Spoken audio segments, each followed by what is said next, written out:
Hey everyone, this is DayTraderRockStar with a video watch list update.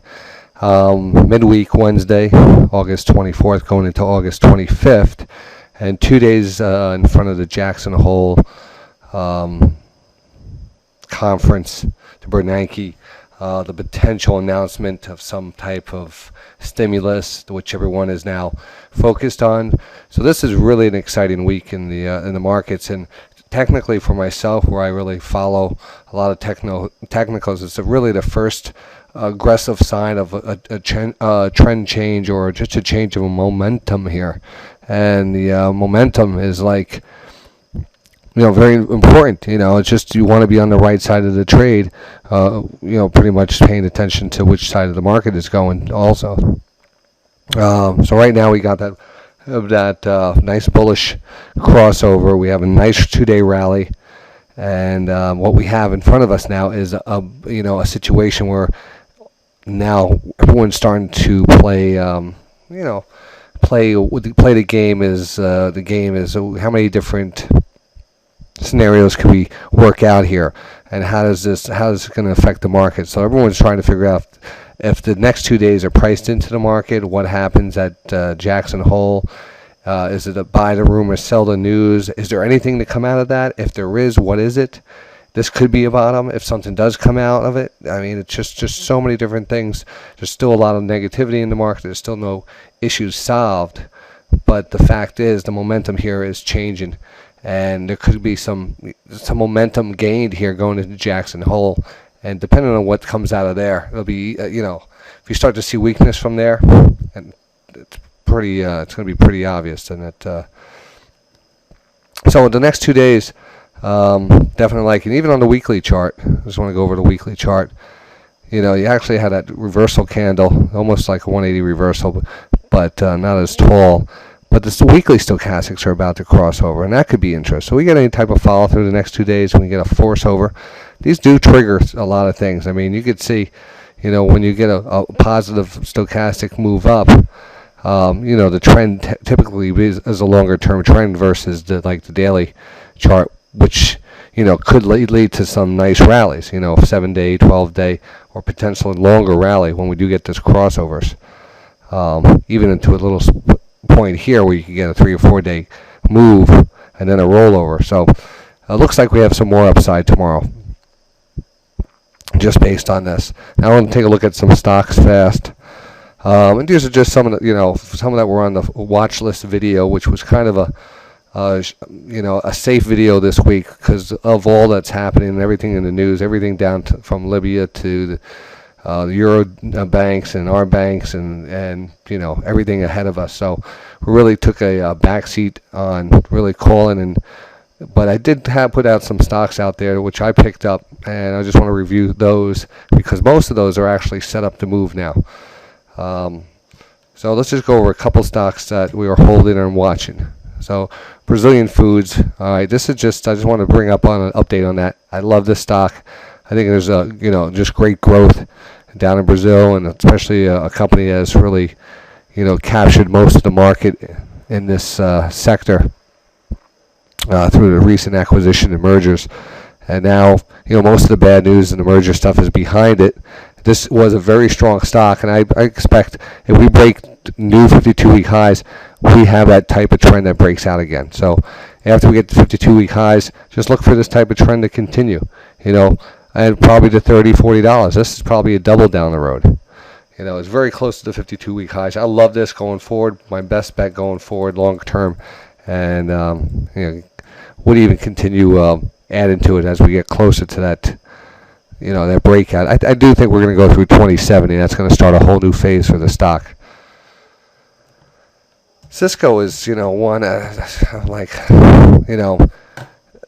always promise myself not to get involved in like a Cisco type of thing because it's just slow movers. It came out, John Chambers came out, it actually held up, dropped back down, seemed to be climbing back up. I just don't like the time frame on that. Deutsche Bank picked up holding 100 shares, but this level down here, being a Euro bank or German bank, and being, under the eyeballs of the world now. It's just like all the news is affecting the banks. But with that said, some certain banks oversold, thrown out also with the bathwater. I'm not to answer that question, but I can tell you this looks really nice. Nice extension off of the 20-period moving average. Stochastics are bottoming out, starting to cross over to the upside. We didn't really get any breakout, but I tell you, if you got weakness here and you broke down under 37.75, don't want to be a part of this stock going forward. I don't. I think you could hold 37.75. I think you could add to your position in this way, just for a risk-reward trade with a stop below 37.75. So that's where my stop is going to be, and I'm going to look to, probably just hold on to the 100 shares. I'm not a big bank person now. DGX though, love the setup. Just getting coming out of a long kind of basing embedded stochastics. So you see that drop down. That's really just got pinned on the stochastics and you just lost it, because stochastics go from 0 to 100. So you can't see anything really negative on that. You just get pinned. So there's no real timing for the bounce. But you do see a little bounce. It's great when you get a stock that bounces and then pulls back quickly and then bounces again, because then if you get that pullback and that double bounce over here, that second bounce usually is the one that takes off. So this looks like it has the momentum, the crossover. It's been a while since we established any type of rally in this stock. We already got 2 days. We're just getting the crossover now. Just getting the crossover. So going to look for some more follow-through on this. So I think we're excellent. We're really good to go here. This was just, and lots of times, the funny thing about the market, people will tell you, well, if you break support, get out of it. And in this case, you dropped through and you broke support, and maybe it flushed a lot of people there or whatever. But lots of times you see the market take out recent lows and then make that W pattern. So it happens all the time. It's not a set rule. That's why you got to be very careful on where you place your stops, because the market could find them. Technical, support lines are busted all the time. All right, Deutsche Bank, DGX, that's the one. We love this one. Love DGX going forward. Looking at that one to continue to move tomorrow, too. Fastenal, FAST. This is a nice stock. It's, again, a stock that recently split, had a nice pullback. Stochastics, a nice, beautiful crossover. And this is what I call that checkmark cross, where you get that Nike check, a very aggressive crossover. Happened here. You see that big spread. The spread between the blue and the line, blue and the red line. But you get a nice volume spike, and hopefully we just get the momentum and push right back, start pushing right back on FAST. Now JetBlue, good re-entry on this one this week. We caught it off of this low, sold it into this, up around the 20-period moving average. It's pulled back, got back into it. And now we're going to look for that W pattern to play out. Got to cross over. This is JBLU, and that's the real. I just kind of stick with that airline. I mean, there's plenty of other airlines with the same patterns. So pick an airline that you like. Maybe you like Delta. Maybe you like whatever. All the UAL. You see a lot of them. You see that here's UAL, United Continental, move down, move up, W pattern playing out. And there's some better ones out there. I think US Air.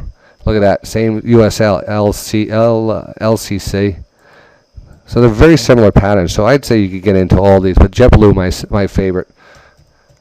Just because I take that plane. I think it's a cool plane. Got a nice cross over here and better bars. Moves up. I've traded this one before. You can see how it broke down out of this pattern. Came back, so we're due for a retracement. 480 would be great. $5 would be great on a retracement on this one. JBLU, Verifone, PAY. Gotta love the Verifone. Lower trend line, channel over, crossover on stochastics. People are saying, it's not really moving today. Well, you know what? That was great. The way it moved today was perfect.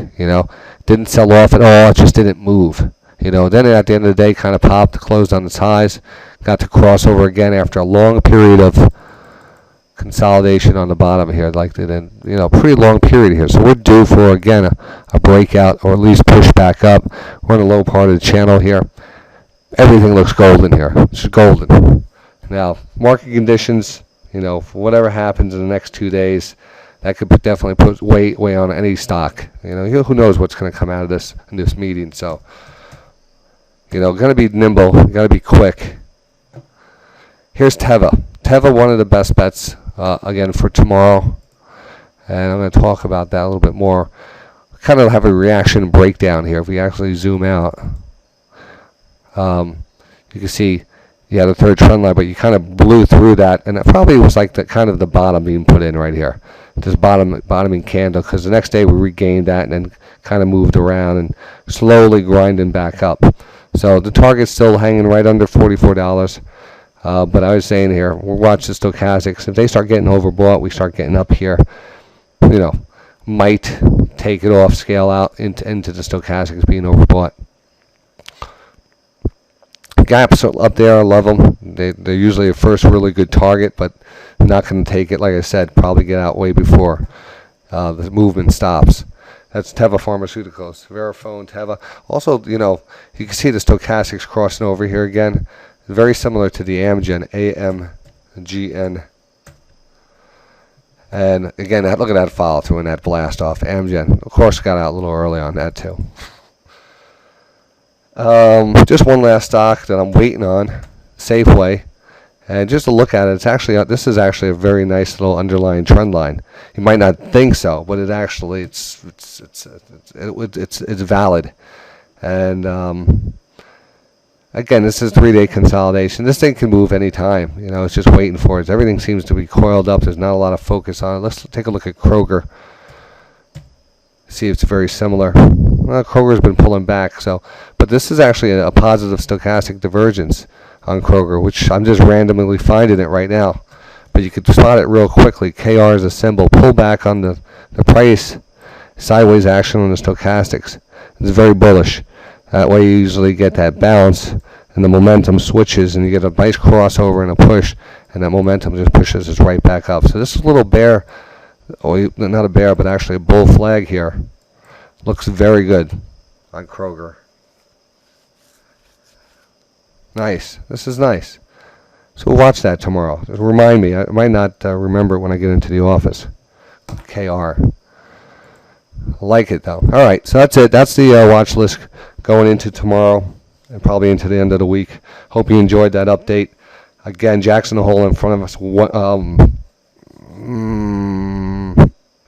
Friday, and all eyes are going to be on that. So expect, this is called the Jackson Hole Rally, and maybe another day up tomorrow. I think it gets a little more choppier tomorrow, but I think we have some more upside.